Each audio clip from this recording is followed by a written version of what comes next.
Computer. Okay, so again, welcome to Monday Minutes. I apologize for taking so long. There's just so many buttons that I just have not gotten used to, and I apologize for that. But before we talk about what's coming up for this week, or if you have any questions, I really would like for you to see our parent-to-parent guide. This parent-to-parent guide is we used to have a parent handbook. And so this is going to replace that parent handbook. This is the parent to parent guide. And this is going to really, it's going to house a lot of information. If you are a new parent that's just joining special education, this will be really helpful to you. If you're an older parent that's been through special education for years, this still will be a really helpful guide to have because it has a lot of it can answer some of the questions that you would have. You can download a link to the parent to parent guide. It is on our website. That link to this parent to parent guide is the very last link that I have put in the information that I have posted on our Facebook Live and I've posted on our Zoom platform. So it's that very last link. You can always go to insource.org and you can look under resources and you will find this here. This is also printed in Spanish too. So if you are needing a Spanish version, that there it is for you to have. If you want a hard copy of this, I would reach out to the liaison, that special education liaison that lives and works in your community, and ask them to get you a hard copy.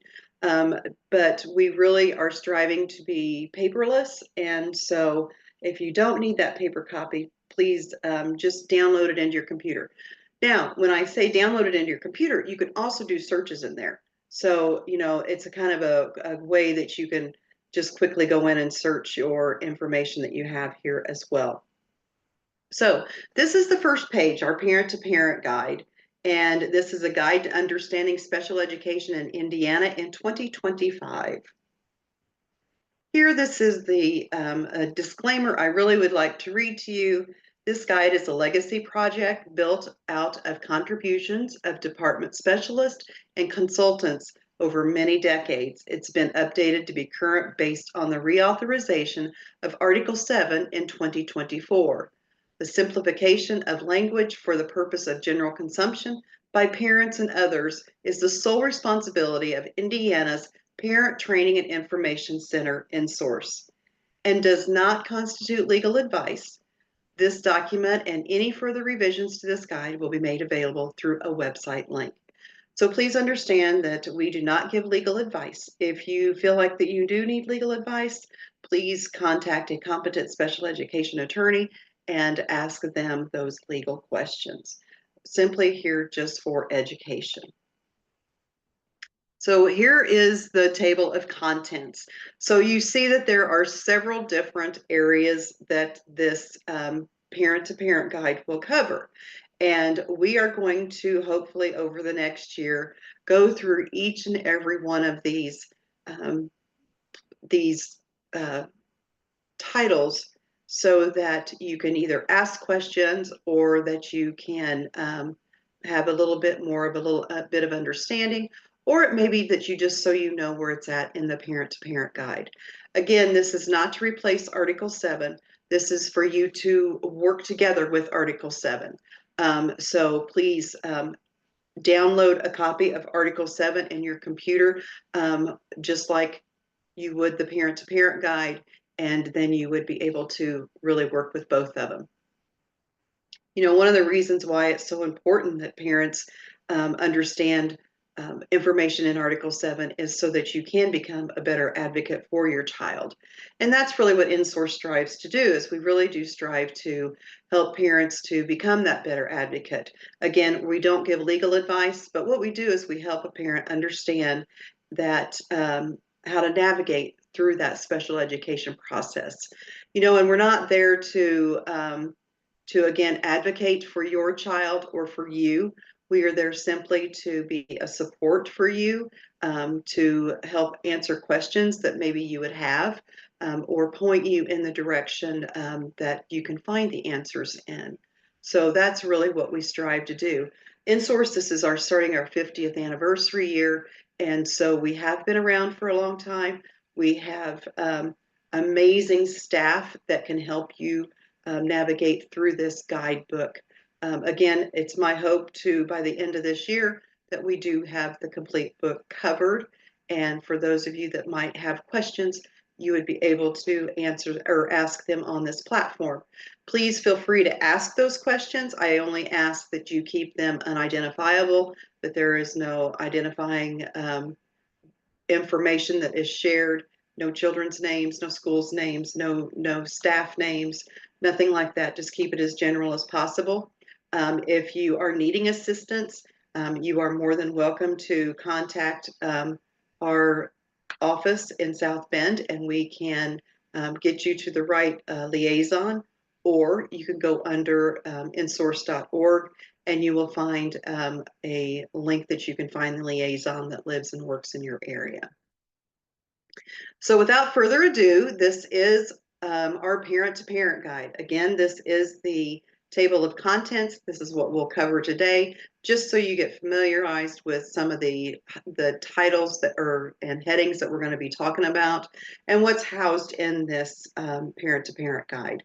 You see that there is an introduction, and it's going to talk to you, and first off, about how Article 7 is organized.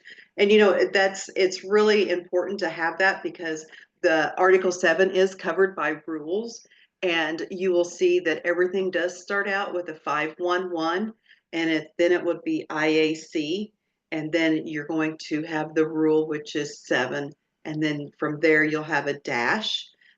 We do start at 7-32, and that would be where you would start to find all of those special education rules that apply to Article 7 in the state of Indiana. So big ideas, you know, and so these big ideas here are the 6 principles of IDEA, and so you will be going through that. There are also some talking points with how to talk to schools, or you know, even how to talk to parents. We also are going to cover that definition of school and what that means. And so, what do we mean by parent? And you know, a parent is a parent is even an 18-year-old. That might be kind of shocking to some people, but we're going to go through that too. And underneath that will be guardianship and to how to inform the schools on those things. The next thing you will see is child find responsibilities. And you know, child find responsibilities, those are up to your schools and those special education cooperatives maybe that you have. Those are the responsibility of them. And that is in order to just a real simplified way to understand what child find is. It's a way for them to find any sort of children that are living in the area that that special education realm is in. Then we're going to talk about educational records, and that underneath educational records, there are several things that do follow. You have that Family Education Rights and Privacy Act. You also have the right to inspect the educational record. And we also are going to talk about maintaining the educational record, because as a parent, you do have a right to inspect those educational records. However, there are some timelines that do go along with that. You can't just demand a record and it be produced right then and there. There are some definite timelines that need to be followed. Now, when we talk about our eligibility, we're going to talk about medical diagnosis versus educational eligibility. And that is something that you really will want to make sure that you understand, especially if you have a child that does have a medical diagnosis and they may not have an IEP yet, or they may not have a 504. So, you know, you may want to just kind of brush up on what those two things are, medical diagnosis versus that educational eligibility. And then there is that section 504 that will also talk about that eligibility component. Then we move into that identification and evaluation. There are several different steps that an evaluation has to be followed, from a referral to a parent consenting, and there's even those information on how to have a right to request the results. And it also covers under here conducting the educational evaluation. So there's some questions and stuff that you can ask in here that you just may not have thought of. And then we have the reevaluation, because in Article 7, it does lay out that every 3 years that there is an evaluation that needs to be discussed, and it needs to be discussed before that 3-year or that 3-year annual case review is to be done. So you want to make sure that once you're into special education and you've had that initial evaluation, that you kind of understand what those reevaluation timelines are. And then it also talks about the independent educational evaluation. And there's some charts of timelines for those evaluations. And seeing that IEE, there is so many acronyms that are done in special education. And so far, this is the first one I see in our table of contents. So I just want you to understand there is in the back part of this booklet, there are some acronyms that are explained in there. And so if you see one that you don't quite understand, or you hear a new one, go back there and see if it's there. If you're in a case conference, or if you're on a platform like this, feel free to pull that up. If you're with me and I put out an acronym, please feel free to let me know, and I will be happy to explain it to you, because for so long this is what we've done, and it gets so used to just doing those acronyms. But it can be very overwhelming for parents that are just coming into the special education realm. Then we're going to talk about who can participate in that case conference committee. Then there is the notice of the case conference meeting, and then there are some pointers for case conference committee decisions, and also what the responsibilities are for that case conference committee. Now, as a parent, you're charged with being a participant. You're charged with always participating, because you are a voice in any of those decision-making processes. Then we walk through that IEP development and how the IEP will be done. It's always done in an order. I call it a wheel. There's always the circle on how you're going to be able to get that development of the IEP. You're always going to talk about those special factors before you talk about placement. That's just a real quick way to do that. But it's kind of like a wheel. It's always going this way, because there is always an order to how you do want to develop that IEP. And you can't jump over a step in order to get to the next step. So what happens after the IEP is developed? Do you get a copy? Is it an initial IEP? What happens if it's after the initial IEP? What if you want to review the IEP? Or what if you would like to challenge it because you don't feel like there is something in there that you agree with? And then we're going to talk about implementing the IEP. Then we also have supporting the adulthood transition.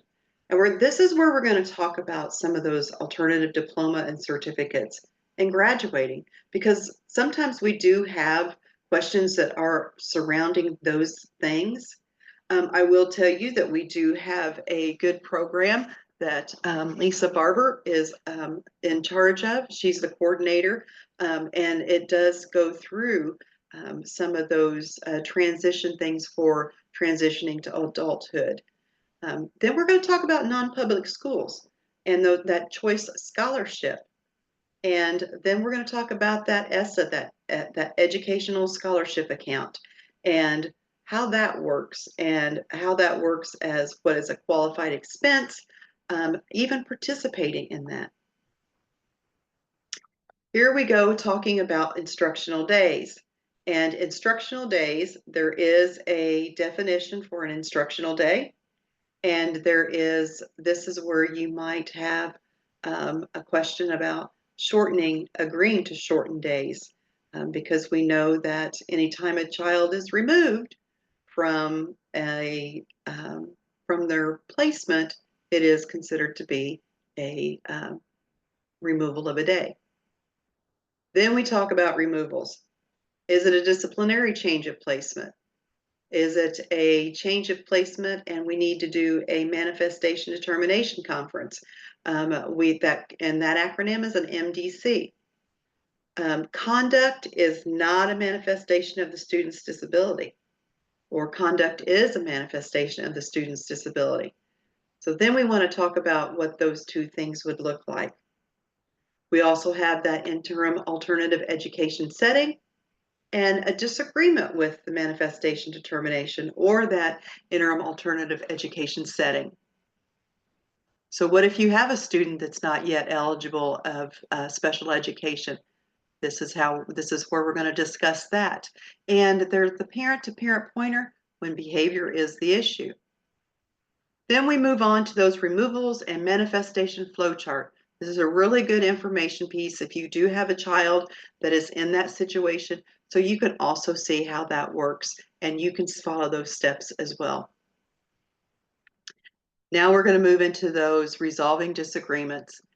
The informal dispute resolution, complaints, mediation, a due process hearing. What does that look like for you? And this is where you will be able to find out how to file a complaint, how to request mediation, and what makes up a due process hearing. What is all in those steps? Then as we move on down, we see where we're going to look at those other Indiana regulations. We even are going to have a section on how you can become a volunteer for InSource.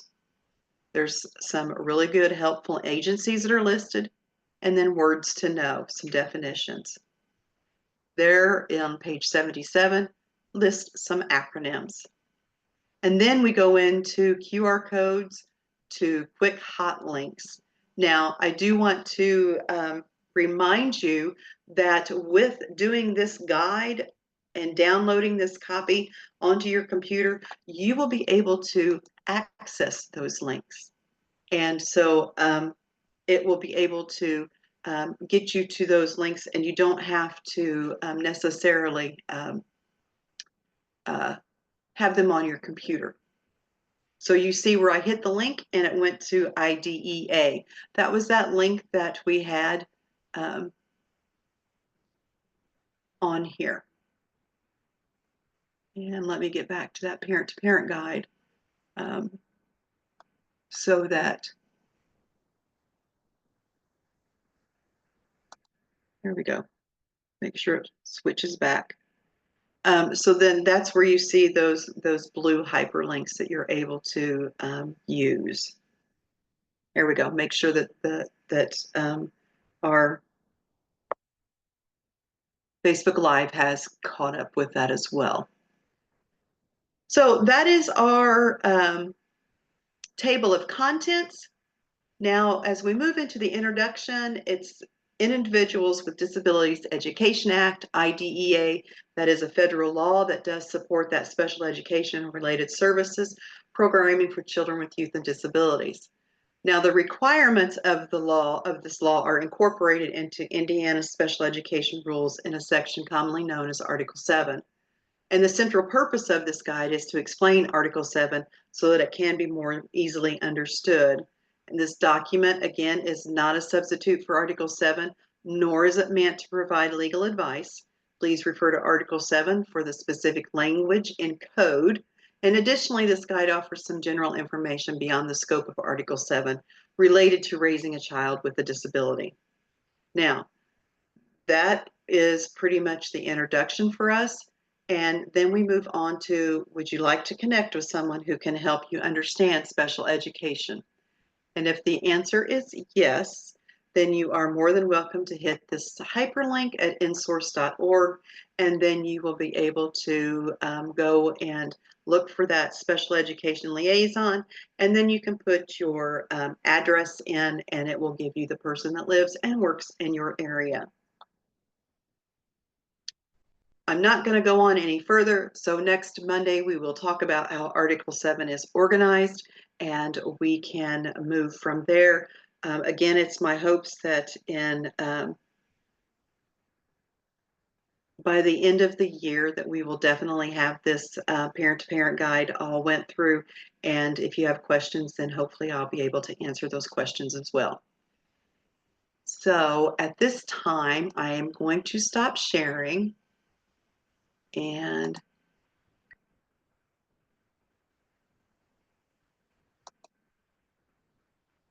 I'm